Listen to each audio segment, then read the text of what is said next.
Okay, so today I just wanted to make a really brief video about the Beto O'Rourke phenomenon, this little boomlet that we're seeing involving a very weird, uh, unexceptional, except um, in terms of oddness, candidate from southern Texas called Beto or Beto O'Rourke.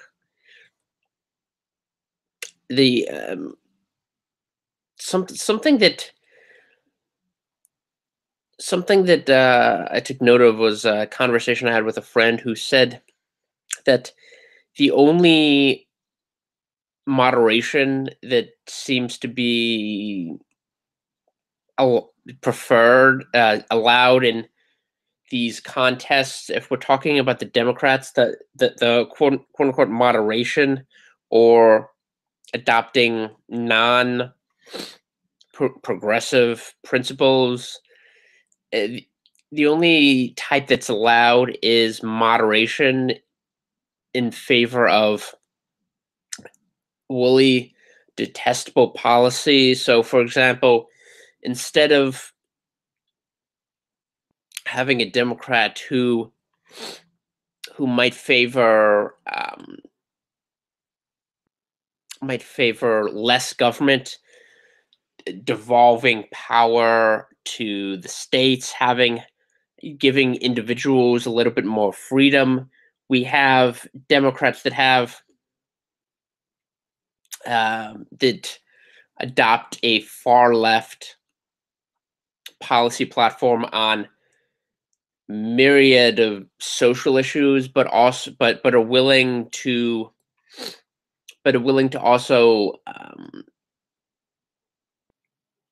favor corporate entities and the military industrial complex. So a good example of this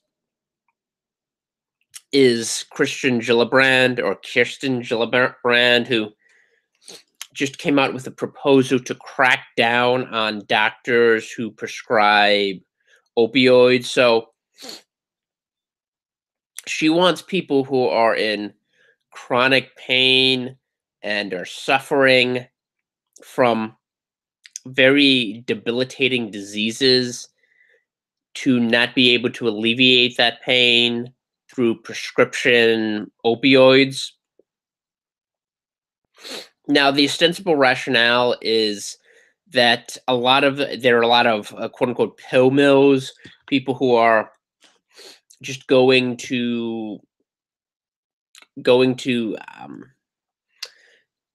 have going to get off label uses for these drugs and just use them to feed their addiction, or in many cases to sell them. This was actually the primary focus of the initial Gosnell investigation. It wasn't for murdering born alive children. It was because he was basically running a pill mill on the side.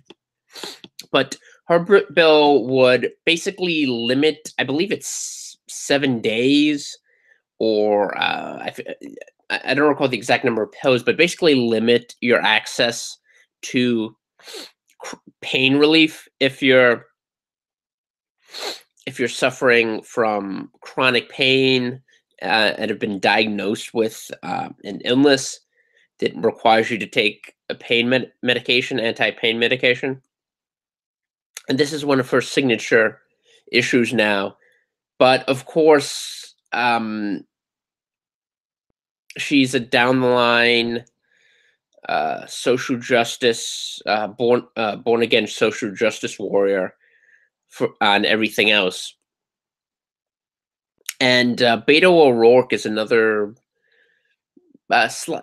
slightly less. It's not quite as good an example, but him as well. He favors theoretically non-leftist or non-progressive policies, but they are They are usually terrible policies. I mean, he's not as hardcore a Marxist. I believe he describes himself as a capitalist in the Vanity Fair article, but the truth is when what he means by capitalist a lot of times just means in favor of corporations that have lobbying power in Washington D.C. It doesn't mean actual free market capitalism and unleashing the dynamism of capitalism to ensure prosperity. I mean, he's not going to. He's not Bernie Sanders. He's not. His aim, his explicit aim, isn't to turn the U.S. into Venezuela. But he's also not that distinct from the rest of the pack of Democratic hopefuls, from the rest of the clown car, basically. And there are a couple of other things that are interesting about his candidacy. One of them, Dave Smith brought up in an interview he did on his podcast, Part of the Problem, which I would recommend watching. It's a fantastic podcast on the Gas Digital Network. He brought this up, how Beto, it's a phenomenon that mirrors the Obama boom from 2004 to 2008. This media generated, completely synthetic, non-organic push to crown him as one of the front runners, despite having no signature accomplishments, despite not having any sort of tangible asset that people could glom onto and claim he's a desirable candidate in any way. In some ways, and as Dave Smith pointed this out, in some ways it's even more puzzling than Obama, because Obama was at least he had a certain undeniable charisma in the sense of being able to articulate certain inchoate desires among the Democratic Party.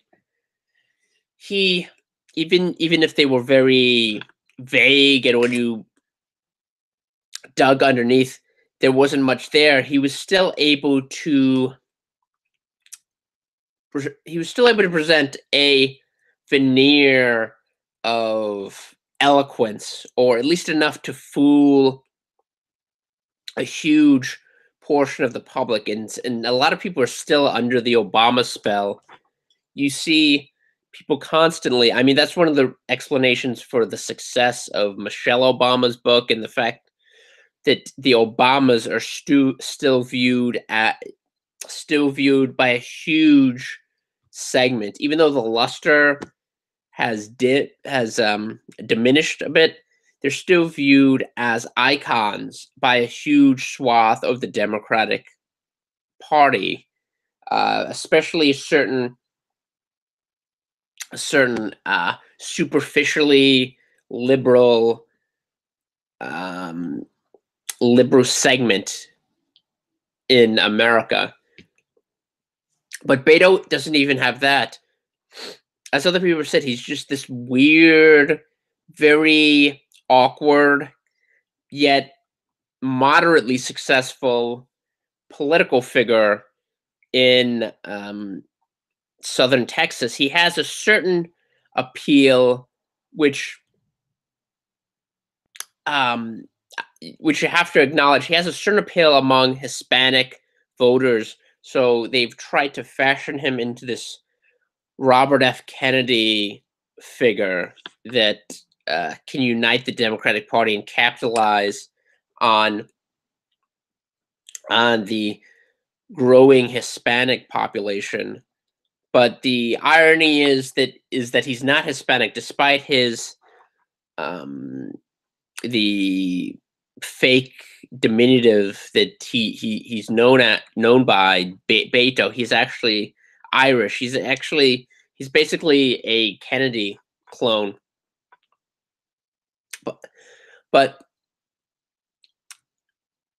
but they've tried to fashion him into this popular, just wildly popular um, figure based on nothing. As Dave Smith pointed out, he doesn't have a record of accomplishment. He was a congressman, and he lost to Ted Cruz. That's basically he lost by a lower margin than he was expected to, and that's going to be the calling card for however long his campaign lasts. I mean, other people, John DeVore, who's this yellow dog, um, very doctrinaire leftist Democrat from the South, he mentioned the fact that he does have a certain appeal in Texas as a representative of an underappreciated part of Texas. He has a certain style, but even he acknowledged that he's not appealing personally, and yet this man is being pushed to us as the savior of the Democratic Party. And I have to agree that him and Kamala Harris, there are certain people that are being foisted on the public by the legacy media and by a certain group within the within the ruling class that wants us to be presented with the same type of choices that we've had for the past several decades. And you have to wonder why. I mean, why are these dreadfully unappealing people being presented to us? And I think this is the conundrum of politics. The people that have a desire to rule are inevitably the worst people on the planet. They're venal, grasping, terrible human beings who you would not want to rule you, even if you believe in a government, even if you're not an anarchist or don't adhere to that type of political philosophy. You would still not want these people to rule over you, yet they're the only options available in our current setup. And it's it's kind of depressing if you look at it that way. The fact that you have this group of Democrats who are down the line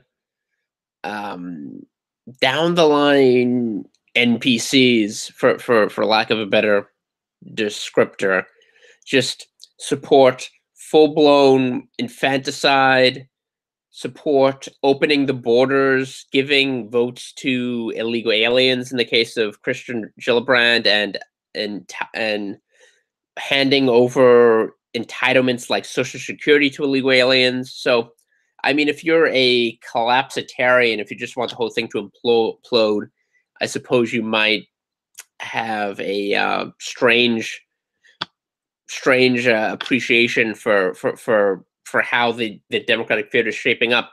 But if you're a normal American, it's hard to conceive of how any of these candidates is really appealing in any way. Least of all, a fake Hispanic Irishman.